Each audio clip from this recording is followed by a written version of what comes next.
Assalamualaikum warahmatullahi wabarakatuh. Alhamdulillah wa syukru ala ni'amillah amma ba'du. Pendengar dan pemirsa, kebangkrutan tidak hanya dialami manusia ketika masa hidup di dunia, tetapi juga akan dihadapi saat mereka di akhirat.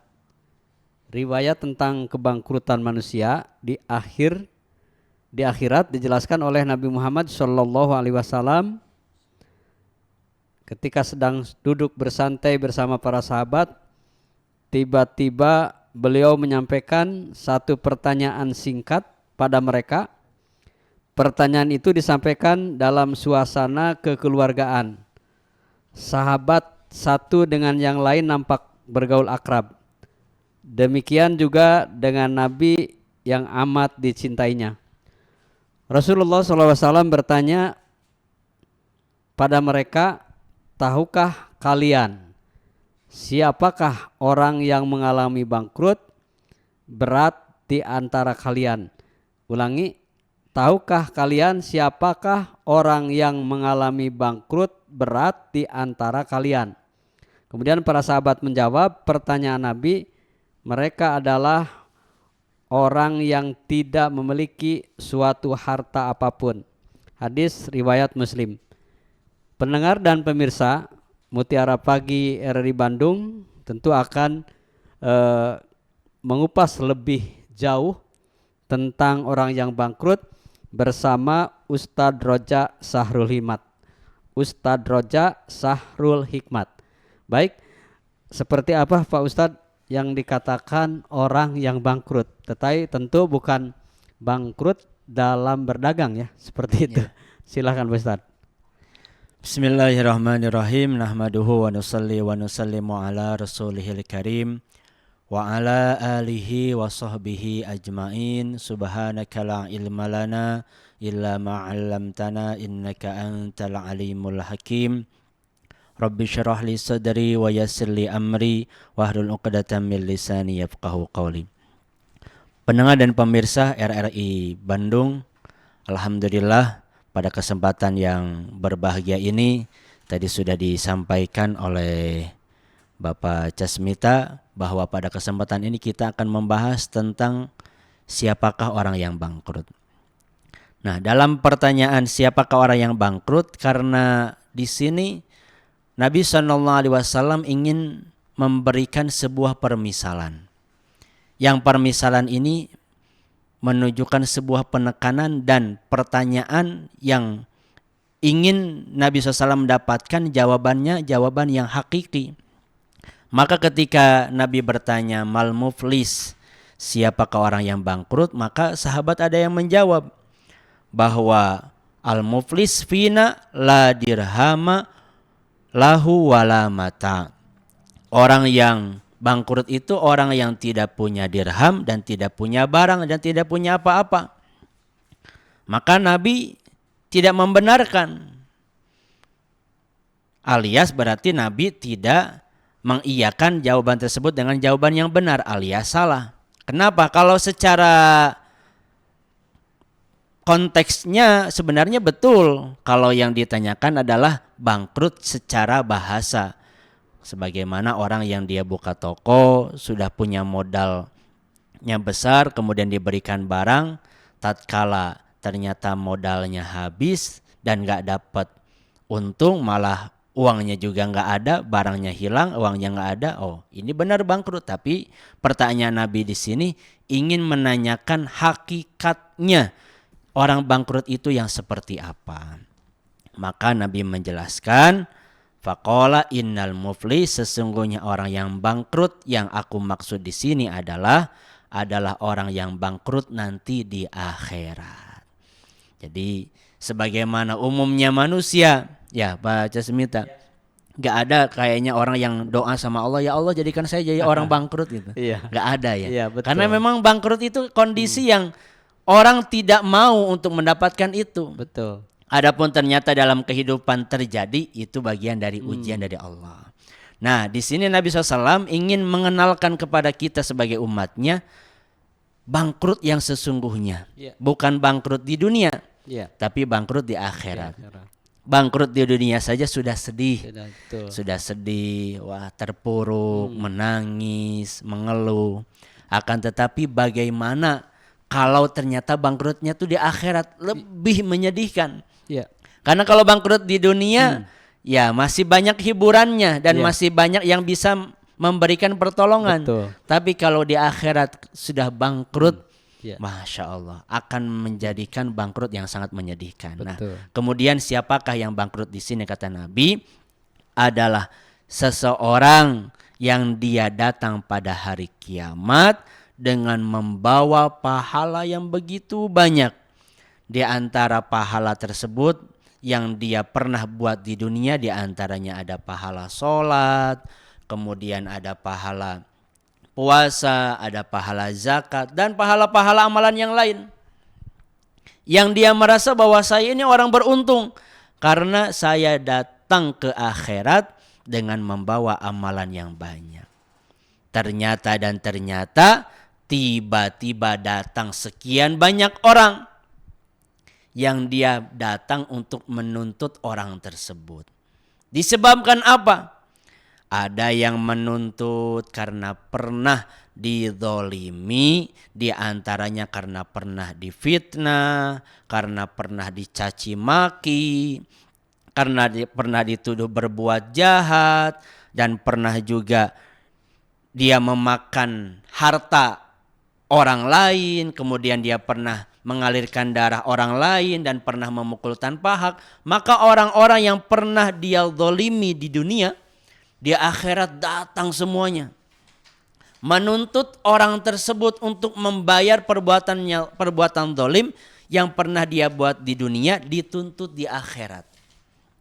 Maka Allah Subhanahu wa taala memerintahkan malaikatnya untuk kebaikan-kebaikan, pahala-pahala yang dia punya oleh orang tersebut dipindahkan kepada orang yang dizolimi. Di ini diberikan kebaikan, pahala kebaikan, yang itu diberikan pahala kebaikan, semuanya sudah diberikan sampai menutupi kezaliman yang pernah dia buat di dunia kepada orang-orang yang nuntut tadi. Kalau ternyata kebaikannya sudah habis diberikan, ternyata belum juga menutupi kezaliman tersebut, ganti keburukan para penuntut tersebut dipindahkan kepada si pendolim. Maka inilah yang kata Nabi, bangkrut yang sesungguhnya. Amalannya habis, malah ditimpakan keburukan. Maka kata Nabi, kemudian dia dilemparkan dan dimasukkan ke dalam neraka. Masya Allah. Waliyadzubillah, na'udzubillahi min dzalik. Billahi min dzalik, Ustaz ya. Iya. Jadi artinya gini Ustaz ya, kalau disederhanakan misalnya si A punya amal nilainya 1000. Kemudian dia meninggal, pada masa hidupnya dia pernah mencaci maki orang, pernah memfitnah orang, pernah menzolimi dan lain-lain. Ya. Nah, kemudian begitu dia meninggal dan orang yang dizolimi juga meninggal, sama-sama di hadapan dipertanggungjawabkan di hadapan Allah. Betul. Jadi kemudian dari amal 1000 itu orang menuntut, kami sudah dizolimi oleh si fulan, saya pernah disakiti oleh si fulan. Jadi dari amalan 1000 itu dibagikan kepada orang-orang yang pernah dizoliminya. Iya. Jadi 1000 habis dong. Bukan habis lagi. Habis lagi. Masih ada yang nuntut. Masih ya? banyak hutangnya lagi. Banyak hutangnya lagi. Subhanallah. Datang lagi. Iya. Kami juga pernah disakiti karena saat dia menikahi saya, misalnya kalau istrinya, seorang istri pernah dinikahinya kemudian disakitinya, dan banyak lagi di belakang nuntut seperti itu. Betul. Akhirnya amal yang 1000 udah habis dibagikan karena ditambah lagi orang yang masih nuntut. Akhirnya keburukan orang lain dipindahkan kepada dia. Sudah punya hutang banyak, hutang orang lain dipindahin kepada kita. Ya Allah. Makin sengsara, sudah jatuh ketiban tangga. tangga. Rugi sekali. Rugi sekali. Iya. pendengar dan pemirsa, tentu kita ingin sangat tidak mau bangkrut, apalagi bangkrut di akhirat. Ketika kita bangkrut di dunia pun, misalnya pendengar dan pemirsa pernah menjalani usaha dengan modal yang begitu banyak dikeluarkan yang akhirnya bangkrut, artinya tidak ada hasil apapun, dan nol. Nah, ini yang lebih mengerikan lagi, sebagaimana Ustadz Roja sampaikan, bahwa ketika kita bangkrut di akhirat, amal kita habis. Nah, mungkin apa upaya yang harus kita lakukan? Berhati-hati mungkin saat hidup ya. Betul. Karena ini artinya dia tuh bukan tidak sholat, tidak ini, tetapi semuanya dilakukan. Hanya kezaliman juga dilakukan. Betul. Itu yang mungkin ruginya ya. Seperti apa, Tat? Maka salah satu sabda Nabi dalam riwayat yang lain, beliau menyampaikan, ish ma syi'ta fa innaka majziyum bih. Kamu hiduplah sesuka kamu. Kamu mau hidup gaya bagaimanapun terserah. Tapi satu hal yang diingatkan Nabi, fa innaka majziyum bih. Tapi perlu diketahui, sesungguhnya perbuatan yang kamu buat suatu saat akan ada balasannya. Yang baik pasti akan dibalas dengan kebaikan, yang buruk pun pasti akan dibalas dengan keburukan. Jadi maknanya perlu ada kehati-hatian dalam segala sesuatu. Baik itu berupa lisan kita, baik berupa perbuatan kita. Bahkan sekarang terkadang lisannya diam, akan tetapi jarinya yang gatal. Jarinya mengatakan begini, begitu, begini. Bahkan lebih mengerikan di zaman sekarang. Kenapa lebih mengerikan? Mulutnya diam. Tapi ketika dia upload ke media sosial, yang mana barangkali ada kata-kata yang tidak pantas, atau foto-foto yang tidak pantas, atau video yang tidak pantas, ini kan akan terus terposting ketika tidak dihapus. Jadilah itu menjadi sebagai dosa jariah. Ketika dia sudah meninggal dunia, ternyata foto tersebut, tulisan jelek tersebut, video jelek tersebut ternyata mengalir kepada dia.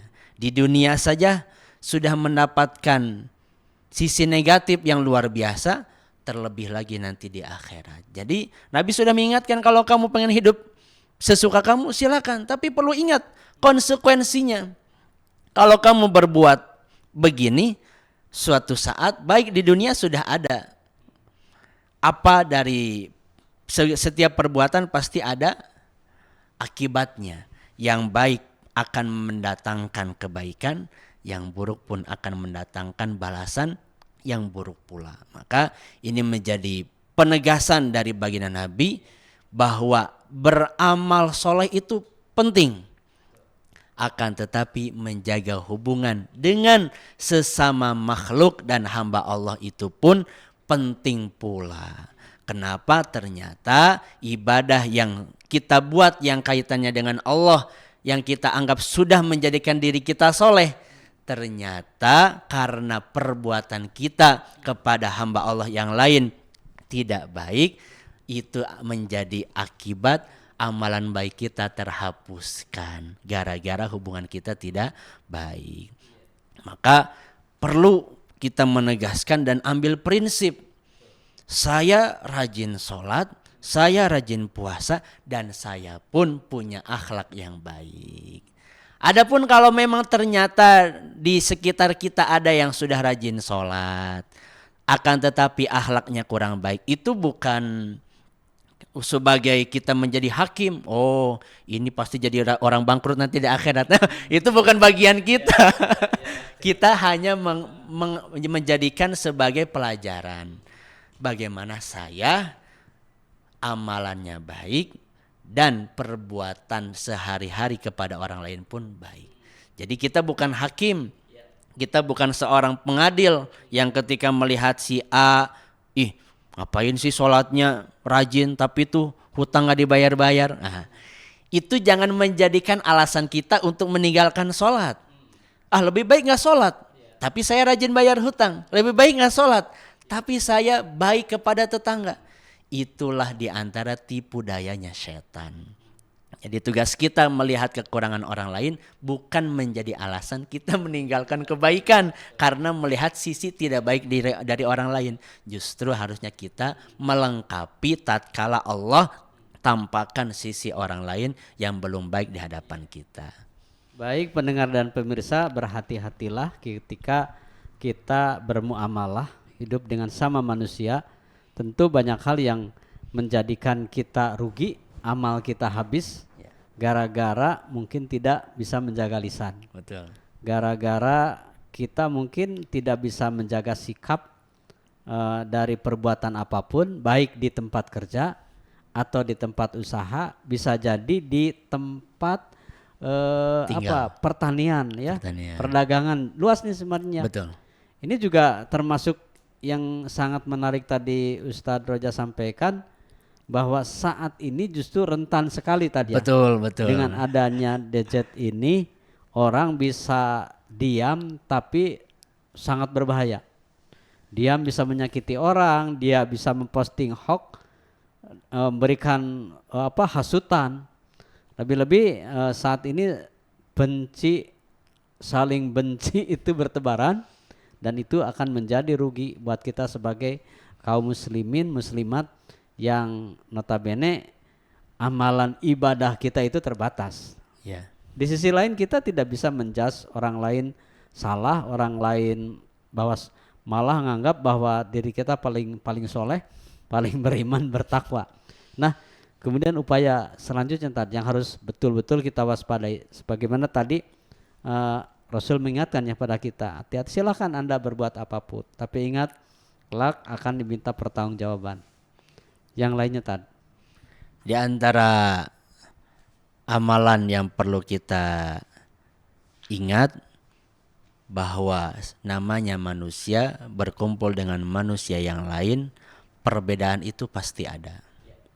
Apalagi sekarang menjelang Pilpres ya, yang terkadang ketika kita tidak bijak menyikapinya, justru itu menjadi kesempatan bagi orang makhluk-makhluk yang tidak senang dengan persatuan, termasuk mungkin setan laknatullah alaih gitu.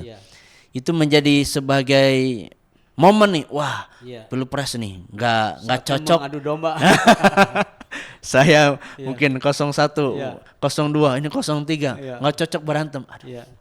Kenapa harus begitu? Bahkan sampai keluar kata-kata yang tidak pantas, sampai memposting hal-hal yang tidak pantas. Maka yang perlu kita ingat, perbedaan itu pasti ada. Jangan menjadikan perbedaan ini menjadi permusuhan. Betul. Kenapa? Ya karena namanya kita sebagai suami dengan istri apakah sama? Kan berbeda. Kita laki-laki, dia perempuan. Tapi bersatu di dalam sebuah ikatan. Maka salah satu sabda Nabi SAW, beliau menyampaikan, al-arwahu junudun mujannadah. Setiap ruh-ruh itu akan dikumpulkan dengan kelompok-kelompoknya. Fama ta'arufa minha i'talafa. Kalau kelompok ini saling mengenal satu sama lain, i'talafa, maka dia akan bersatu. Dia akan bersatu, dia akan baik, akan mendatangkan rahmat. Subhanallah. Jadi syaratnya paling utama kita berkumpul dengan siapapun, entah itu di rumah, entah itu di kantor, entah di mana pun kita berada, hal yang paling kita harus kedepankan, kita harus mengenal terlebih dahulu. Terkadang kenapa orang mudah untuk menilai negatif? Karena kita belum mengenal orang tersebut. Dan terkadang karena terbatasan ilmu kita langsung mengatakan itu negatif. Padahal barangkali di dalam sisi-sisi yang lain itu bisa jadi positif. Kemudian diterusannya, wa ma tanakaru minha ikhtalafa. Dan ketika tidak saling mengenal, kemudian saling ingkar satu sama lain, maka kelompok ini akan berpecah belah. Maka hal yang paling terpenting dalam kita bersosialisasi sesama manusia adalah kita harus mengenal terlebih dahulu dan tidak mudah kita mengecap perkara tersebut perkara jelek, dan kita tidak mudah untuk menghakimi orang lain. Kenapa? Jangankan dengan orang lain, terkadang kita dengan adik ataupun kakak Iya. pasti ada perbedaan. Padahal dicetak Ya, sama. dalam Keturunan yang dalam sama ya. dalam produk yang Iya, sama. Akan tetapi kenapa kok ada perbedaan? Jangankan sama adik sama kakak, sama ibu pun, sama ayah pun terkadang ada perbedaan, dan justru perbedaan inilah yang menjadi pelangi itu indah. Betul. Ada merah, Ada kuning, kuning, hijau. ya. Justru warna-warninya kehidupan ini menjadikan kita indah. Dengan adanya perbedaan ini justru akan menjadikan sebuah perkumpulan yang hangat, akhirnya saling melengkapi satu sama lain. Betul. Kalau semuanya di Indonesia ini jadi presiden, Ya, kemudian siapa yang jadi rakyatnya? Benar tadi. Jadi justru perbedaan itu menjadikan kita indah. Apa syaratnya perbedaan itu menjadi indah? Kita harus pandai-pandai memaklumi dan harus saling mengenal satu sama lain. Pendengar dan pemirsa, tentu perbedaan akan menjadi rahmat. Dan perbedaan itulah yang menjadi kita kuat. Tetap bersatu, Indonesia satu tujuan, tanggal 14 Februari tentu kita berharap, semua juga berharap, langkah yang pasti faidza azamtu fatawakal ala Allah. Insya Allah yang terpilih itu yang terbaik. Dan tentu siapapun akan memimpin kita. Tapi jangan sampai kata Ustadz Roja, dengan perbedaan inilah kita pecah. Tad anu rame mah dihanap, di luar tenang-tenang we. Ketika rame di bawah, orang yang terpilihnya ya mohon maaf. Seperti apa ya? Tapi kita ya paling tidak berdoa. Dan yang ada yang paling penting lagi tadi ya, yang salah sama sekali itu dia tidak bertanggung jawab sebagai warga Indonesia yang baik, tidak datang ke TPS, tidak ikut mencoblos, padahal masih ngajedog di Indonesia. Dia punya hak ya, dia punya hak untuk memberikan gitu suara. Iya, itu mungkin tadi ya. Kemudian langkah-langkah selanjutnya, ketika kita ingin supaya kita tidak menjadi orang yang bangkrut, upaya-upaya yang tentu ini bentuk amalan tadi ya. Nabi selalu mengingatkan dengan amalan-amalan kita jangan sampai hati-hati. Ternyata perilaku atau tata krama atau akhlak kita tidak baik saja akan berpengaruh terhadap amalan yang telah kita lakukan. Nah ini kembali ke ilmu ya. Jadi kita harus berhati-hati, tidak cukup dengan kita sholat, dengan kita puasa, dengan kita melaksanakan ibadah-ibadah yang lain tanpa didasari ilmu. Karena mungkin pengetahuan itu ada orang yang karena memang tidak mengenal ilmunya sih. Apa iya masa harus bangkrut? Bukankah Allah dengan kita salah lisan aja bisa beristighfar, Allah mengampuni, tapi ternyata kan tidak ya. Ketika orang sakit kita tidak tahu orang itu disakiti oleh kita, tersinggung ya, seperti itu. Apalagi Tat? Jadi di antara amalan itu terbagi menjadi dua.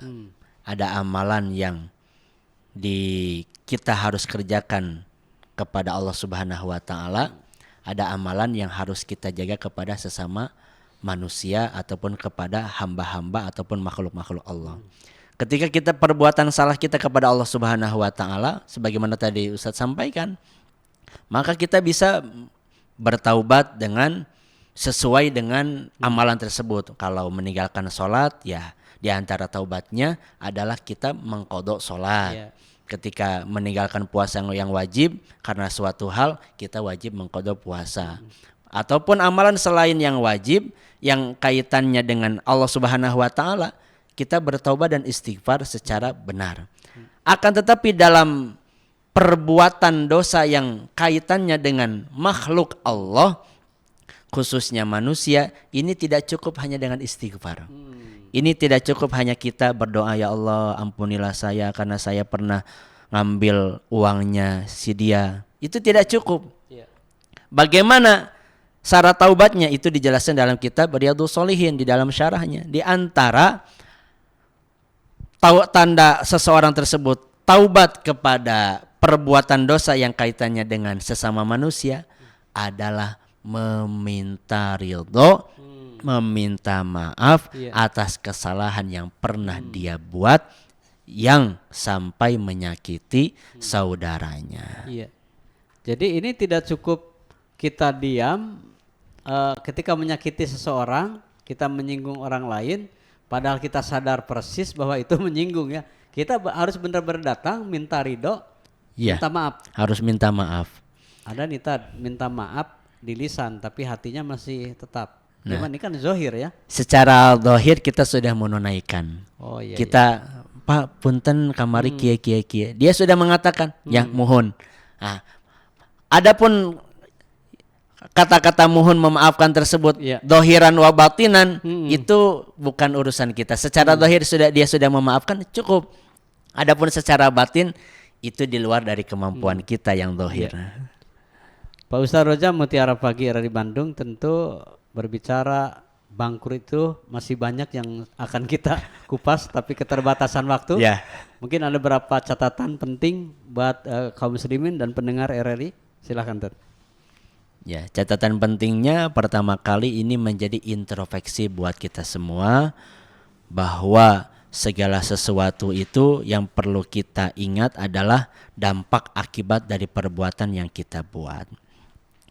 Maka janganlah berbuat sebelum kita memikirkan akibat dari perbuatan yang kita buat, dan jangan asal bicara sebelum kita memikirkan apa akibat setelah kita berbicara demikian. Akhirnya pada setiap hari dan setiap waktu dengan adanya introspeksi diri, amal kita akan lebih baik di hadapan Allah dan perbuatan akhlak kita pun akan lebih baik di hadapan manusia yang lain. Pendengar dan pemirsa, tentu Anda bisa mengikuti terus Mutiara Pagi dari Bandung setiap hari di pukul 05 sampai 06. Pada kali ini bersama Ustadz Roja Sahrul Hikmat, Anda bisa mengikuti terus. Selain mendengarkan di FM 97,6, juga Anda bisa melihat langsung di YouTube RRI Bandung, yaitu channel RRI Bandung Live. Terima kasih. Wassalamualaikum warahmatullahi wabarakatuh.